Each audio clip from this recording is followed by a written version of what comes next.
Hello नमस्कार, welcome to the channel. इस video में हम समझेंगे क्या है important levels for natural gas, crude oil, gold, bitcoin, Solana and Ethereum. This is the disclaimer for you guys. Let's get started.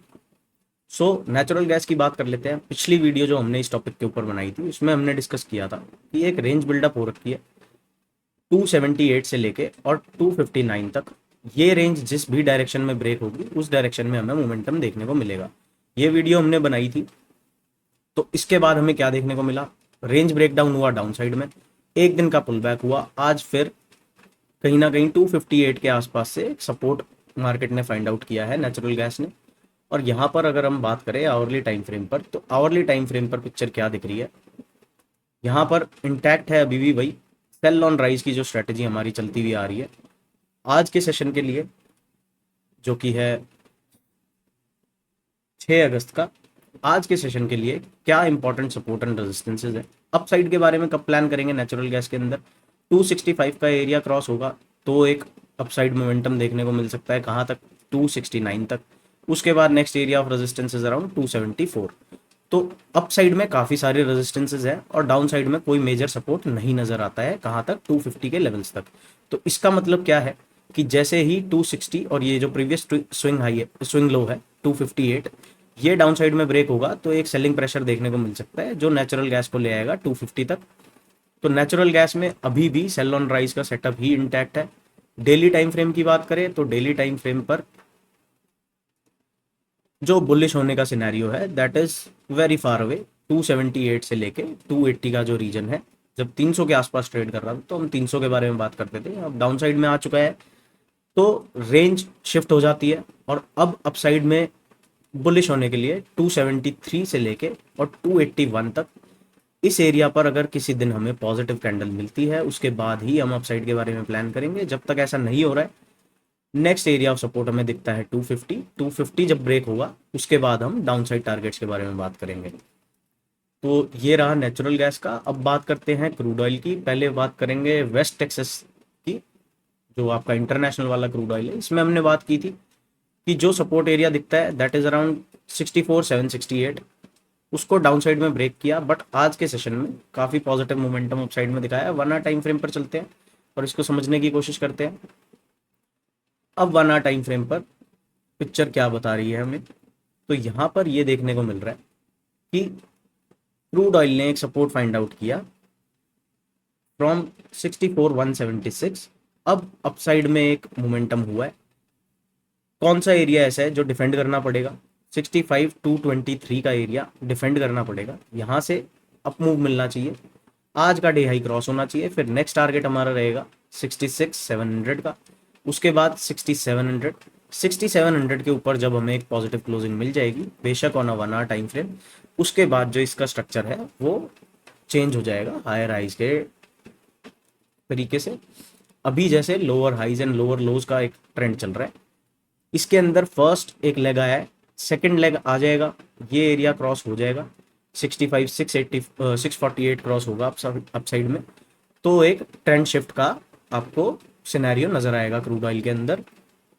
Daily time frame के ऊपर अगर बात करें तो अभी भी ये उसी रेंज में है जिस रेंज को हम पिछले एक महीने से डिस्कस कर रहे हैं। इस रेंज को ना इसने अपसाइड में ब्रेक किया है ना डाउन साइड में ब्रेक किया है। तो यहाँ पर देखना क्या इंपॉर्टेंट है कि आने वाले एक दो सेशंस के अंदर क्या क्रूड ऑयल 67 के एरिया को रिकैप्चर कर पाता है। एक बार 67 रिकैप्चर होगा तो इसके अंदर सिनेरियो थोड़ा बुलिश की तरफ शिफ्ट हो जाएगा। जब तक 67 के नीचे है तब तक इसको हम एक नेगेटिव माइंडसेट के हिसाब से ही देखेंगे और एक सेल ऑन राइज की स्ट्रैटेजी को इस पे अप्लाई करने के बारे में सोचेंगे। इंडियन क्रूड की बात करें तो 5810 के आसपास अभी करंट प्राइस चल रहा है। इसके लिए इंट्राडे के बेसिस पे ये कब पॉजिटिव होगा? इंट्राडे बेसिस पे जब तक 5900 नहीं रिकैप्चर होता है, 5900 के ऊपर ही इसमें हमें बुलिशनेस के साथ जाना है। जब तक 5900 के नीचे है तब तक सेल ऑन राइज की स्ट्रेटेजी चलेगी। Every bounce has to be sold. तो अभी इंट्राडे बेसिस पे बिल्कुल छोटे टाइम फ्रेम पर जाएंगे तो 5800 से लेके और आपका 5864 तक एक काफी अच्छा सेलिंग जोन है। इस एरिया के ऊपर अगर पॉजिटिव कैंडल क्लोज कर देता है तो हमें अपसाइड में जाता हुआ दिखेगा क्रूड ऑयल। अब बात कर लेते हैं गोल्ड की। पहले बात करेंगे इंटरनेशनल गोल्ड की। तो यहाँ पर प्रीवियस वीडियो में हमने बात की थी कि ये वाली जो कैंडल है, इस कैंडल को देखते हुए अगर हमें कहीं भी गोल्ड के अंदर लोअर लेवल्स पे एंट्री मिलती है तो एक अच्छी एंट्री होगी।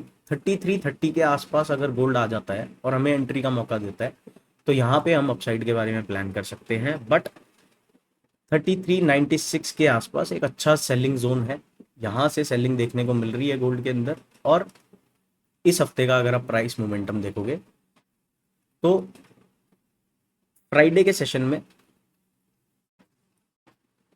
एक अच्छी कैंडल के साथ इसने अपसाइड में ब्रेक किया, बट उसके बाद से रेंज बाउंड सिनेरियो है। सपोर्ट जो है 3330 का इंटैक्ट है, जब तक 3330 के ऊपर है तब तक इसका बायसनेस अपसाइड का ही रहेगा।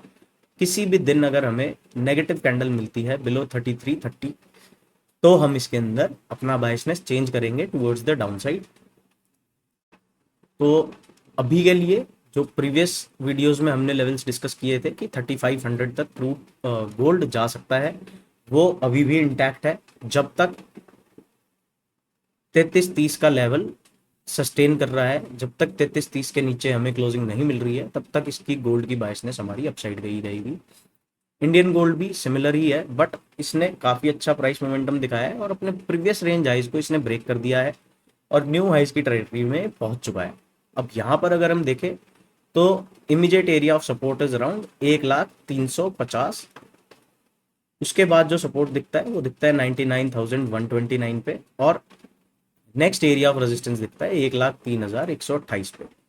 तो यहाँ पे 1,02,500 का एरिया अगर सस्टेन हो जाता है यहाँ तक पुल बैक होके, और फिर हमें आने वाले सेशंस में पॉजिटिव मोमेंटम दिख सकता है जो गोल्ड को ले जाएगा 1,03,130 के लेवल्स तक।